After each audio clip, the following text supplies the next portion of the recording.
Good morning po sa inyong lahat mga kapatid. Ako po si JDB, ang inyong abang lingkod. Pag-usapan po natin ngayon, ito pong si Senator Amy Marcos. Okay? Alam niyo ho, tignan niyo to ha. Sabi rito sa balita ng DWIC, DWIC 882, Senator Marcos hinikayat si PBBM na utusan ang Kongreso. Grabe, no? Huwag ipilit ang impeachment versus VP Sara. There was an event po mga kapatid na nagkasama sila. Yun po sa liga ng mga ano gobernador yata yun, yung liga na pinuntahan nila. So, ngayon etong si PBBM ay hinihimok niya na utusan. Alam niyo, sabi nga ni Mami Ping, etong maliwanag na paglabag sa batas. Bakit?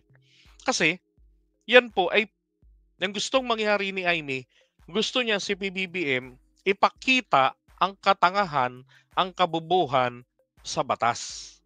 Okay? Sa politika. Bakit ko nasabi yon? Amy Marcos is a law graduate from UP. Tumanda na sa politika. Aware sa tinatawag pong principle of separation of powers. Diba? Executive, legislative, and judiciary. Wala sa kanila ang pwedeng pangibabawan ang isa't isa because they are co-equal, okay, branches of the government. Now, ang gusto niyang mangyari ay utusan ang Kongreso, which is the House of Representatives. Yun ang tingin ko rito ang tinutukoy niya. Kasi pag sinabi po natin Kongreso, that refers to both houses. The House of Representatives or the lower house and the upper house which is the Senate. Yan po ang bumubuo ng Kongreso. Pero ang binabanggit ni Amy rito ay ang Kongreso. Palagay ko ang gusto niyang mangyari rito, utusan ni PBBM ang kanilang pinsan si Martin Romualdez na ibasura niya yung impeachment. Di ba't naglabas naman na ang Pangulo ng opinyon? Sabi niya na para sa kanya, huwag nang magsampa ng impeachment ang Kongreso.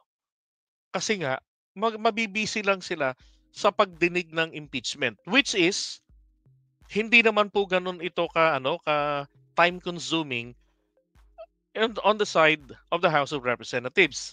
Kasi there's a small committee lang naman yan na magdidetermine is it sufficient in form, in contents. Ganun lang naman ang gagawin doon. Diba? At kapag nakuha nila yung one-third na signature, one-third nga ba? O basta ganun, nakuha nila yung sapat na bilang, parang 200 votes ang nakuha, ang signatures ang nakuha nila, one-third nga, ang nakuha nila, ay ang mangyayari dyan, impeach etong si Sara sa kanila. Ipapasa na nila kay Martin Romualdez, tapos eto pong si Martin Romualdez ay magsasabi ng, we accused you, Madam Vice President. Kasi ang ibig sabihin po ng impeachment ay inakusahan. Okay, kaya kailangang akusahan ni Martin Romualdez ito hong si VP Sara para masabing na-impeach sa Kongreso. Ngayon, yung second stage po ay ang removal from office.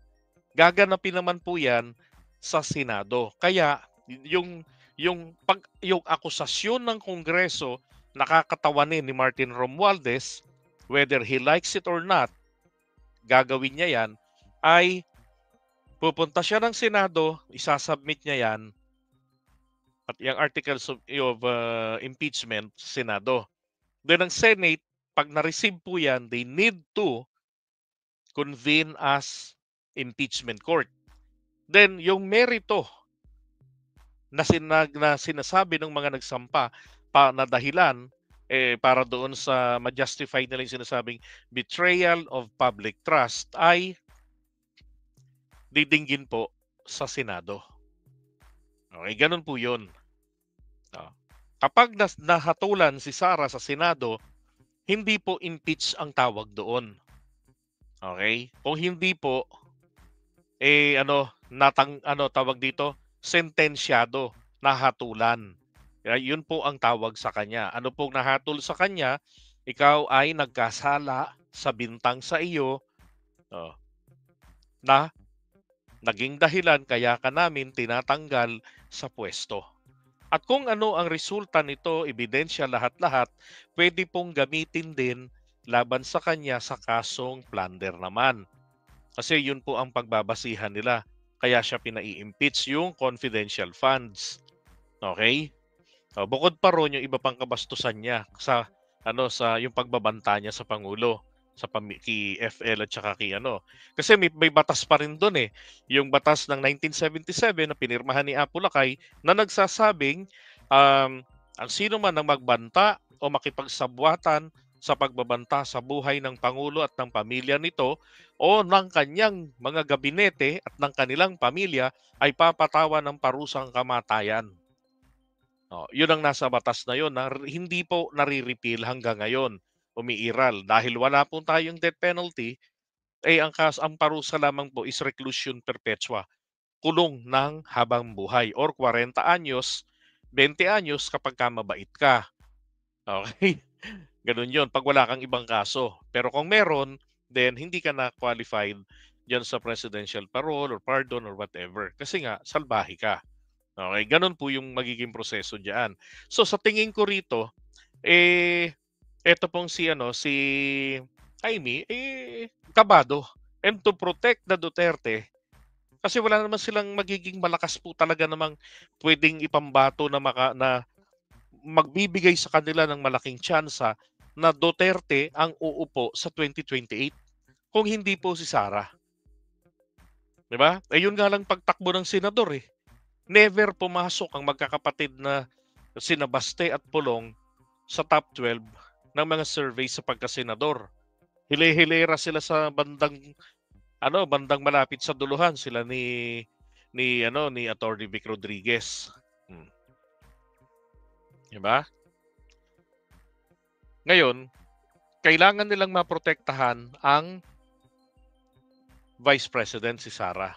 At kung mapapatalsik ka naman etong si PBBM sa pwesto, si Amy Marcos po ang potensyal na kunin ni Sara na maging Vice President niya. Ganun ho yung mangyayari doon. Bakit si Amy? Napakalaki na po ng gastos niya since 2015 pa lang kay Digong. Siya ang trumabaho para makumbinsi ang mga Pilipino, ang mga loyalista na bitbitin si Digong. At ang bilang ganti, ipinopromote na nun ni Duterte si Amy Marcos when she said na hindi ko, sabi niya, putang ina nyo, hindi ko kaya lutasin ang problema ng bayan. Uy, I cannot resolve the problem of this nation.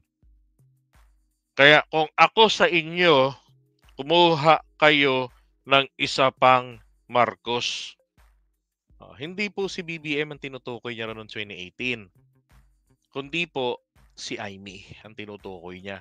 Kaya lang, si BBM kasi ang naunang malakas ang loob na nagsabi na tatakbo ako sa national. Paalam niya yan sa partido nila ni Amy at umalis siya doon kasi ang Nationalista Party ay naghihintay po ng desisyon ng mga Duterte.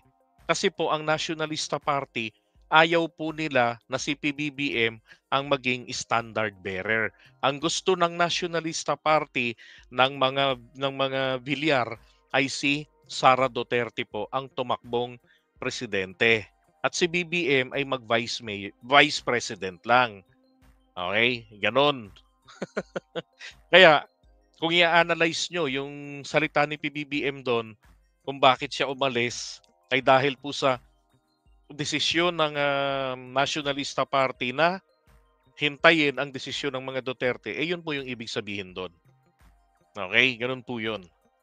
Ngayon, dahil po sa kilos ni BBM, yung isipan ng mga tao, ng mga loyalista, na talagang para naman talaga kay PBBM ang kandidatura ng presidency na kanilang susuportahan. Kung si Amy ang lumaban kay BBM, hindi po mananalo rin si Imee. BBM talaga. Regardless kung si Imee panganay na anak ni Marcos. Pinagdududahan pa nga ng mga loyalista yan na anak ni Arsenio Lacson. Kasi nga yung hilat siya ng mukha parang sandok. Oh, tapos yung ugali pa. Talagang BBM sila kasi talaga nakikita mo yung resemblance niya rin sa kanyang nanay. 'Di ba? Tsaka rito kay Apo Lakay. Lalo yung tenga lang eh. yung ganito yung 'pag naka-side view, 'di ba? Hmm, 'pag ngumiti. Pero yung hubog ng mukha, Imelda. Kay Imee, walang-wala talaga eh. Di mo alam kung saan talaga nanggaling eh. 'Di ba? Now, ang nakakairita rito, sinasabi rin ni Imee noon pa na kahit mag-isa siya, mananatili siyang supporter ng mga Duterte. The fact is, ang binabalahura po ng mga panahon na yon ay ang kanyang kapatid, ang presidente ng Pilipinas. 'Di ba? So yun, nasaan yung sinasabi nila na blood is thicker than water. 'Di ba? Kung ang iyong kapatid binabalahura ng iyong kaibigan, dapat ang unang gagawin mo ron, kausapin mo sila. Politely, secret lang. Pag hindi ka nila pinakinggan, then publicly, call out mo sila. 'Di ba? Panigan mo ang kapatid mo dahil yan ang presidente ng Pilipinas. Lalo na't nakikita mo naman ang layunin ng mga bumabanat ng mga Duterte ay para sirain si PBBM sa isipan ng taong bayan at ng international community. Nang tayo'y magkaletse-letse at magalit sa kanya at palayasin natin sa pwesto, maupo si Sara. Pero hindi ginagawa ni Imee nyo. 'Di ba? Ni Imee Marcos nyo. Siyang ganon. At ngayon, ito naman yung trip niya, utusan daw po ni PBBM ang House kasi nasa Kongreso pa yung kaso ng o yung reklamo ng impeachment para kay Sara Duterte. Kaya ito hindi po tama kasi yan pwedeng gamitin ito ng mga kalaban nila. Pwedeng gamitin nila Imee Marcos ito, Imee Marcos nyo Duterte para ipa-impeach si PBBM. Bakit? Yan po, kapag ginawa ni PBBM na inutusan ang Kongreso, yan po ay culpable violation of the Constitution, which is one of the grounds for impeachment. Okay? So, ganun po katuso ang pagpapahamak na ginagawa nila kay PBBM. So, oras lang na sabihin ni PBBM na ako bilang presidente ng Pilipinas, inuutusan ko ang House of Representatives na ibasura yung impeachment case. Doon pa lamang po talaga guilty na ang Pangulo natin sa culpable violation of the Constitution. Kasi Constitution natin, it guarantees the separation of powers of the three branches or three co-equal branches of the government. So walang pwedeng mag-utos sa isa't isa. Ang Supreme Court nag-i-issue ng mga TRO, but that depends on the President kung siya po ay susunod sa kanila. Pero sa ngalan naman po ng by operation of law, nakita na may mali, then ang presidente bilang chief executive, pinatutupad ang desisyon o tinutupad ang desisyon ng Korte Suprema. That is how it works. Pero hindi pwedeng saklawan ng Korte Suprema ang executive department. So ganun din ang executive department dun sa legislative department. Okay? Kaya hindi po tama itong paghimok o paghikayat ni Imee Marcos sa kanyang kapatid. Might as well, hindi na po sana ito ipinablik pa. Bakit ipinablik pa nila ito na kanyang hinihimok o hinihikayat si PBBM na utusan ng Kongreso? Simple lang po ang sagot ng inyong abang lingkod doon. Kaya po niya ginawa yan, hinihimok niya at ipinablik pa to give or to put pressure on PBBM. 'Di ba? Para ma-pressure siya. Ito na nga po, puro pressure na nga kung tutuusin ang inabot ni PBBM eh. Yung leak message lang eh. Hindi na nga pinersecute, hindi nga mapalagan ni PBBM si Katunying na nag-leak nito. Pero maliwanag na maliwanag, ginawa yan to put pressure on him. 'Di ba? Diyan sa House of Representatives na ma-pressure sila dahil ang kunwari pinalilitaw na ito ay opinyon ni PBBM na huwag nang ituloy, 'di ba? Pero ang sabi nga ng Pangulo later on nung may nag-file na, "We have nothing to do with such impeachment complaint against Sara Duterte." Hmm. On his side, nagawa na 'yun, na nasabi niya na to influence the House. Pero yung gusto naman ni Amy ngayon, 'di ba, talagang walang tigil. Kaya ako kumbinsido ko talaga kung ngayon ho ang impeachment, no choice po yung mga senador natin kung hindi ho manindigan i-impeach si Sara. Siyempre hindi lang sasali diyan etong sila Bongo, si Bato de la Rosa, hindi yan papabor na i-impeach si Sara. Pero malay nyo, lalo na si Bato de la Rosa, 'di ba? Nagawa nga niya si Mig Subiri na guyuin eh. Kinausap pa niya, 'di ba? Binigyan pa niya ng good words. Tapos siya pala yung huling boto na magpapatalsik kay Mig Subiri. Niyakap pa niya yung asawa, 'di ba? So sa ngalan ng politika 'yan, 'di ba? Natin masabi. Hmm.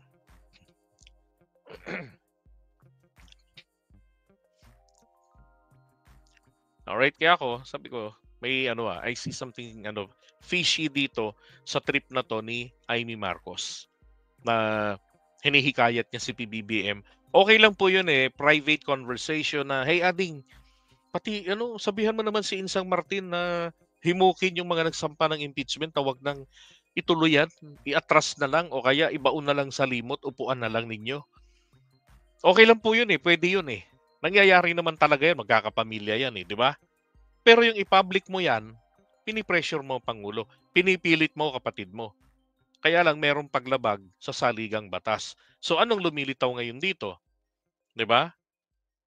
Amy, gusto niya na ma-impeach si PBBM, 'di ba? So kumbaga, mai-impeach si Sara, kasunod nito mai-impeach din si PBBM.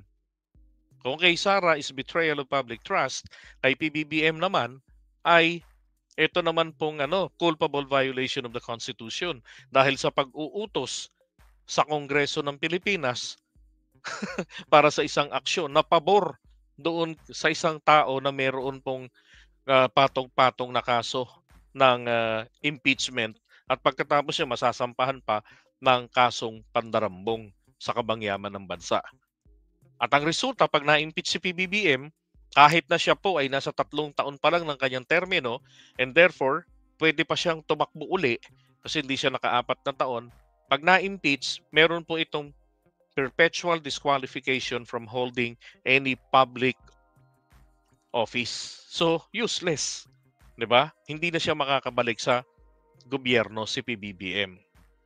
Sino mananatili ron? Biruin mo nawala ang VP, nawala ang presidente. Isipin niyo 'yun, 'di ba? Grabe. Oh. O kaya posibleng hindi ma-impeach si Sara, 'di ba? Pero si PBBM i-impeach ng Kongreso. Papalitan lang nila si Martin diyan tapos pagdating sa Senado i-impeach nila si at didesisyonan nila, hatulan nila si BBM. 'Di ba? Langiya. Then choice na naman uli, kukunin ni Sara siyempre na maging VP niya si Amy. Pag siya na naging presidente. Gano'n lang 'yun. Alright, so iwan muna natin ito. And I really, really hate this 'tong ginawang ito ni Senator Amy Marcos Nyo.